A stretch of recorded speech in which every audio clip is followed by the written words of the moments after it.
Assalamualaikum warahmatullahi wabarakatuh. Di sini kelompok kami akan menjelaskan tentang model pembelajaran Jigsaw. Sebelumnya perkenalkan anggota kelompok kami, yaitu yang pertama ada saya sendiri Bilqis Nurul Azizah dengan NIM 054, lalu ada Salsadia Prameswari dengan NIM 055, kemudian ada Isma Wahyu Laidah dengan NIM 036, dan yang terakhir ada Nunung Endriani dengan NIM 010. Yang pertama, teori pendidikan yang dikaji. Pembelajaran kooperatif.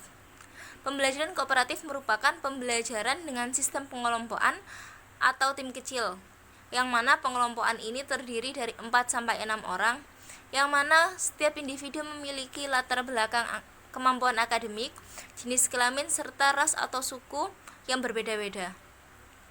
Pembelajaran kooperatif yang kami bahas di sini yaitu model pembelajaran Jigsaw. Selanjutnya, karakteristik pembelajaran kooperatif. Menurut Carly dan Yulia Rietiningsih, karakter pembelajaran kooperatif ini ada 4. Yang pertama ada individual accountability, yaitu setiap individu harus memiliki sifat tanggung jawab terhadap permasalahan yang dihadapi kelompoknya, karena keberhasilan kelompok ini tergantung dari masing-masing tanggung jawab individu. Kemudian yang kedua ada social skills, yang mana setiap individu dituntut untuk peka serta peduli terhadap sekitarnya, sehingga setiap individu berhak untuk menerima serta memberi, menghormati hak orang lain, serta memiliki rasa sosial untuk sekitarnya. Kemudian yang ketiga ada positive interdependence, yang mana setiap individu memiliki sifat saling ketergantungan dengan individu yang lainnya, karena dalam satu kelompok ini setiap individu dituntut untuk berkontribusi dan berkolaborasi dan bukan untuk berkompetisi. Dan yang terakhir yaitu ada group processing, yang mana setiap permasalahan diselesaikan secara bersama-sama dalam suatu kelompok. Kemudian tujuan pembelajaran kooperatif sendiri yaitu yang pertama agar meningkatnya terjadi yang pertama yaitu agar meningkatnya interaksi antar individu sehingga terbentuklah suatu pembelajaran. Kemudian yang kedua, meningkatnya kerjasama, yang mana individu yang memiliki kemampuan lebih unggul bisa membantu individu yang ada di bawahnya. Assalamualaikum warahmatullahi wabarakatuh. Saya Salsadia Prameswari dari kelas PAI A1 semester 7 dengan NIM 055 akan menjelaskan tentang model pembelajaran Jigsaw. Yang pertama, pengertian model pembelajaran Jigsaw. Model pembelajaran Jigsaw merupakan suatu tipe pembelajaran kooperatif yang terdiri dari beberapa anggota dalam satu kelompok yang bertanggung jawab atas penguasaan bagian materi maupun mengajarkan materi tersebut kepada anggota lain dalam kelompoknya. Yang kedua, ada ciri-ciri model pembelajaran Jigsaw. Menurut Kisworo, model pembelajaran yang satu ini mempunyai ciri-ciri sebagai berikut. Yang pertama, proses belajar dengan teman. Yang kedua, terjadinya tatap muka pada saat belajar. Yang ketiga, saling mendengarkan pendapat antar anggota kelompok. Yang keempat, belajar dari teman yang kelompoknya berbeda. Yang kelima, belajar dari kelompok kecil. Yang keenam, saling mengemukakan pendapat. Yang ketujuh, keputusan tergantung masing-masing siswa. Dan yang terakhir adalah siswa menjadi lebih aktif. Yang selanjutnya yaitu karakteristik model pembelajaran Jigsaw. Berikut adalah karakteristik model pembelajaran Jigsaw. Yang pertama, setiap kelompok terdiri atas 4-6 orang dengan memperhatikan keberagaman. Yang kedua, setiap anggota kelompok mempunyai tanggung jawab tersendiri dan mempunyai kewajiban untuk menyampaikan materi yang telah dikuasai. Yang terakhir, terdapat kelompok hasil dan kelompok asal yang bekerja sama. Selanjutnya, langkah-langkah model pembelajaran Jigsaw. Langkah atau sintak model pembelajaran Jigsaw adalah sebagai berikut. Yang pertama, membuat kelompok belajar yang terdiri dari 4-6 orang. Yang kedua, setiap kelompok diberi submateri yang berbeda.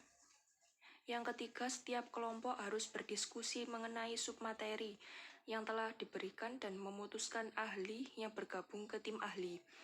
Yang selanjutnya, anggota dari tim ahli akan mendiskusikan konsep yang ada dan menghubungkannya satu dengan yang lain.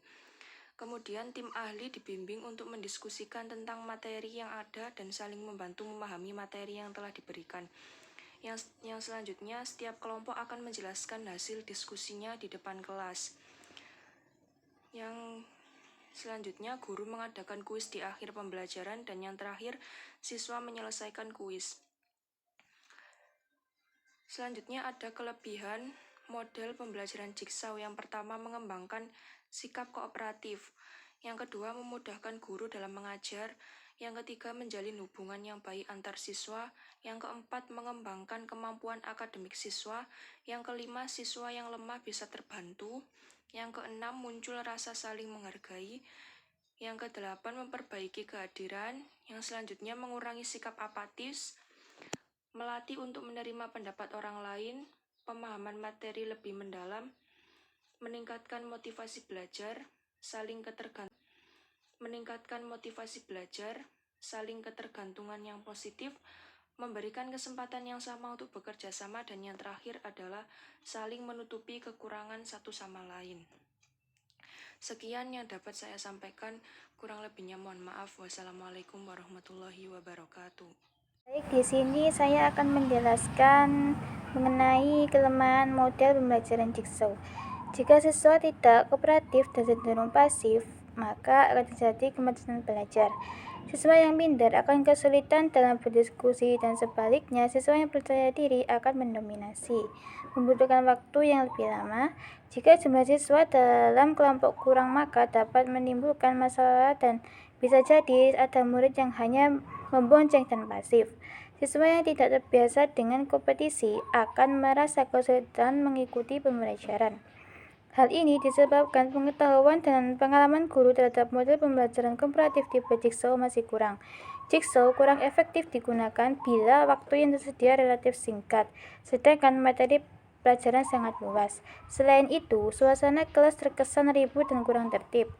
Akan tetapi, teknik yang terdapat di dalamnya juga mendorong siswa untuk meningkatkan keaktifan, semangat belajar, dan kerjasama mereka di sekolah yang nantinya diharapkan dapat meningkatkan motivasi maupun hasil belajar siswa. Selanjutnya, asumsi awal yang menjadi problem bagi teori. Pemilihan model pembelajaran Jigsaw dikarenakan banyaknya guru dalam mengajar sering menggunakan model pembelajaran ini, yang mana guru berharap siswa akan lebih aktif, mandiri, kreatif, percaya diri, serta bertanggung jawab atas tugas yang diberikan. Akan tetapi ada beberapa siswa yang pasif, yang mana siswa tersebut lebih mengandalkan teman yang lebih unggul dalam satu kelompoknya. Selain itu, guru cenderung lebih pasif dan hanya datang untuk memberi tugas kepada setiap kelompok. Selanjutnya, pertanyaan yang dikemukakan yang mencoba meruntuhkan teori tersebut. Apakah model pembelajaran Jigsaw adalah model pembelajaran yang efektif? Apakah dengan adanya model pembelajaran Jigsaw membuat siswa lebih aktif dalam kegiatan pembelajaran? Apakah dengan adanya model pembelajaran Jigsaw bisa menyatukan persepsi setiap siswa? Sekian presentasi dari kelompok kami. Wassalamualaikum warahmatullahi wabarakatuh. Assalamualaikum warahmatullahi wabarakatuh. Saya Isma Wahifulaida, kelas PAI A1 semester 7. Di sini saya akan menerangkan sedikit tentang rancangan perencanaan, proses verifikasi dan falsifikasi. Yang pertama yaitu rancangan perencanaan proses verifikasi, yaitu teori yang melandasi pembelajaran kooperatif. Teori yang melandasi pembelajaran kooperatif adalah teori konstruktivisme. Pada dasarnya, pendekatan teori konstruktivisme dalam belajar adalah suatu pendekatan di mana siswa harus secara individual menemukan dan mentransformasikan informasi yang kompleks, memeriksa informasi dengan aturan yang ada, dan merevisinya bila perlu. Dalam teori konstruktivisme ini lebih mengutamakan pada pembelajaran siswa yang dihadapkan pada masalah-masalah yang kompleks untuk dicari solusinya. Selanjutnya, menemukan bagian-bagian yang lebih sederhana atau keterampilan yang diharapkan. Model pembelajaran ini dikembangkan dari teori belajar konstruktivisme yang lahir dengan gagasan Piaget dan Vygotsky. Berdasarkan penelitian Piaget yang pertama yang dikutip oleh Rusman, dikemukakan bahwa pengetahuan itu dibangun dalam pikiran anak. Kemudian yang kedua yaitu rancangan perencanaan proses falsifikasi. Paradigma kritis yang mengkoreksi teori konstruktivisme. Paradigma kritis lahir sebagai koreksi dari pandangan konstruktivisme yang kurang sensitif pada proses produksi dan reproduksi makna yang terjadi secara historis maupun institusional. Analisis teori kritis tidak berpusat pada kebenaran atau ketidakbenaran struktur atau tata bahasa atau proses penafsiran seperti pada konstruktivisme. Kemudian paradigma kritis mengkritik konstruktivisme karena gagal mengatasi makna orang-orang yang nyata dan kapasitas mereka untuk merasakan dan berpikir karena mengabaikan konteks sosial dan menjadi anti-humanis. Selain itu, paradigma kritis mengkritik konstruktivisme dengan mengatakan bahwa konstruktivisme terlalu subjektif dan relativis, yaitu memperlakukan ide orang lebih penting daripada kondisi sebenarnya, misalnya kemiskinan secara nyata, penindasan, dan kekerasan.